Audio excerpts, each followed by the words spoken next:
Hey there, everybody. Thanks for joining me for another one-man review. Today's special, we got a preview edition. This is actually the softcover galley preview edition of Brandon's new book with Gersho Penalta, Moonray. This will be up on Kickstarter for, I think, 2 more days from the time that I post this. So go get that now if you haven't already. And if you're seeing this after the fact of the Kickstarter, don't worry. You can pre-order it from Amazon. You can pre-order it to your local comic shop, bookstores, anywhere that you can get comics. Definitely go to the Kickstarter and get yourself an early copy. And there's some special extras, including a process book and things like that you can get from the Kickstarter as well. But I wanted to give a quick little preview of the book and talk a little bit about it because it's an awesome book, as always with Brandon. But I really think he's taken his craft to a whole new level on this, and I just wanted to share some of it and why I think it's such a special book and give a little bit of a synopsis of what it's about without giving away any spoilers or anything.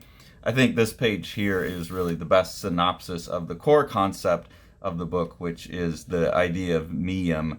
Miyam carries the entity of a being, body and soul. Even when life is cut short, the Miyam retains all of who that being was. In the shock of death, most Miyam beings' memories recede, but the Miyam retains the core of who they are and can be remolded back into life. So here we get our main character, the Man of Miyam, who gets a name. I won't give it away, but he gets a name towards the end of the book, and he's setting out to find basically the goddess Ithtar, I believe is how you pronounce the name. And so it's a quest book like that. Iltar, there we go, Iltar. One of the things I really like about what Brandon's doing in this book is it's a little bit more open and poetic in the art. I know a lot of what people like about Brandon is the density of the puns and things. He kind of leaves that behind, and the art has a little bit more elegance to it. It has a little bit more room to breathe. I think he's drilled down even further into his soft color palettes. There's something very hopeful about this book. It's a futuristic sci-fi, and I think really the core of the book is, and I've said this over and over if you've heard on the channel, I think Brandon is really instinctively trying to create a new myth for the 21st century. And I think this is ultimately a version of the hero's quest, but it's trying to do it in a way that is, it seems updated without trying to make that totally known either. It just seems like this is a character on a quest searching for the goddess, and it's creating a mythology for the 21st century where we're heading into a world full of AI and things like that.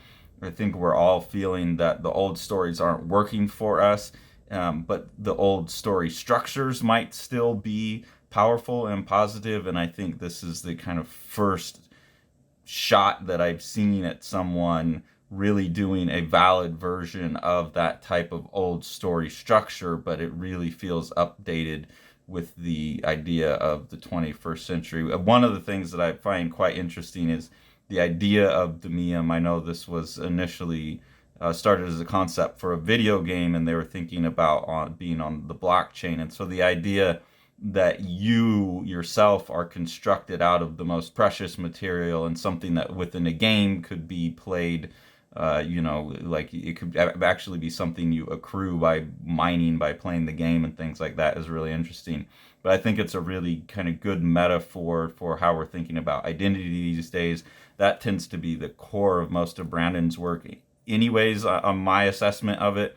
And so I think he extends that forward, and especially as our society is wrapped up in a lot of politicized philosophical debates about identity, I think Brandon cuts through all of that with a poetic notion. Also, his collaborator Gersho is doing some amazing work. Most of Gersho's stuff are these indices at the end of things, but he also gets his own story at the end of the book, which I'll show you. And this is just absolutely gorgeous art. Here you'll see again this kind of more open, softer palette, poetic artwork that Brandon's doing. Really cool stuff here where the machine's talking in barcodes and things like that. And you do get the sense of a bit of a game structure in here, whereas the character goes on in his quest, and there's also that quest element to it, where he attains new abilities. And so here you can see that he's got the ability now he's got some extremium given to him, and he can turn his arm into a blade and things like that. So I don't think that's anything spoilerly, but it's giving a sense of like the structure of how the story works, that there's like these little self-contained chunks that string together to build a bigger story of the world and how the character is evolving, and again evolving with personality as well.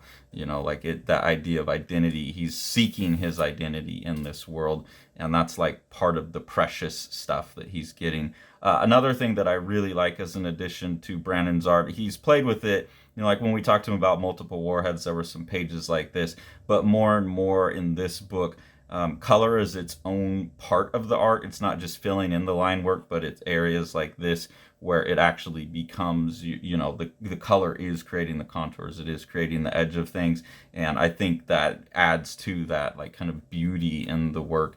And it just feels, when we talked to Brandon about this, he was talking about trying to make a hopeful sci-fi for the future. And it really feels that way. And this is another just good example here of the how the color is being used in this book as an element in the art, not just a filler. And I think it leads to just these really refreshing images. Really, I know Brandon and I personally have talked about Joe Taniguchi's idea of healing art. The Walking Man is something that's supposed to be a healing art, and this has that sense of like, I don't know, it's a day at the spa for the eyes, and I really like that.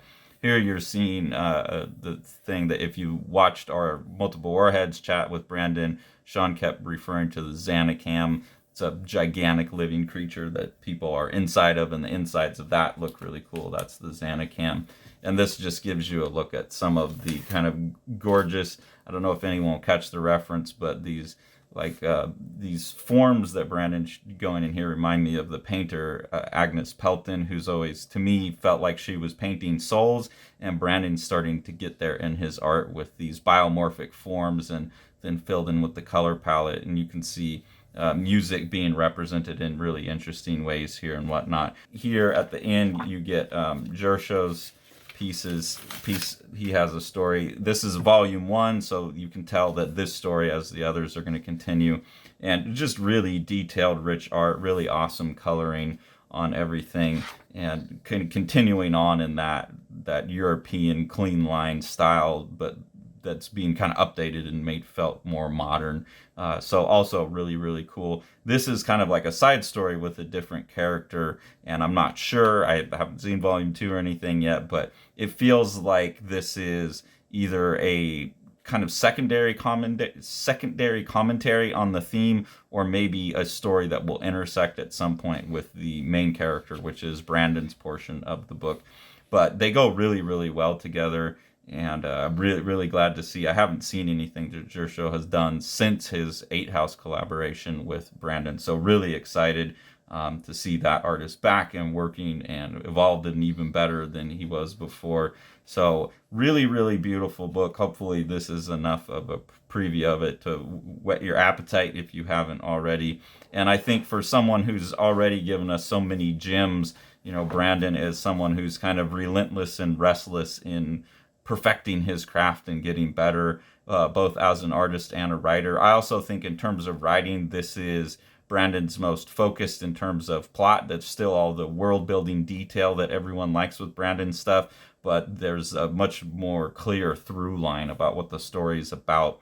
And also there's a lot of real sense of personal investment in this. This is a licensed property, but they've given Brandon free reign. And so you really get a sense of his own personal search for identity and the impact of events on his life and things showing up in this. And so it gives it a really like heartfelt core and soul at the middle of the book. So this is just a gorgeous, really compelling modern science fiction that's like nothing you've ever seen before. And I really truly do believe that by the end of Brandon's run on this, however many volumes it winds up being, we may have the first really important like mythological story that can give us some kind of guidance for being a 21st century creature. I think we're still kind of just picking over the dead carcasses of the stories of the past century. And this really, really does feel to me like the first potential story, first potential myth for the 21st century.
Like and subscribe and hit the bell, please, so Carson can finish reading his books and let me go home.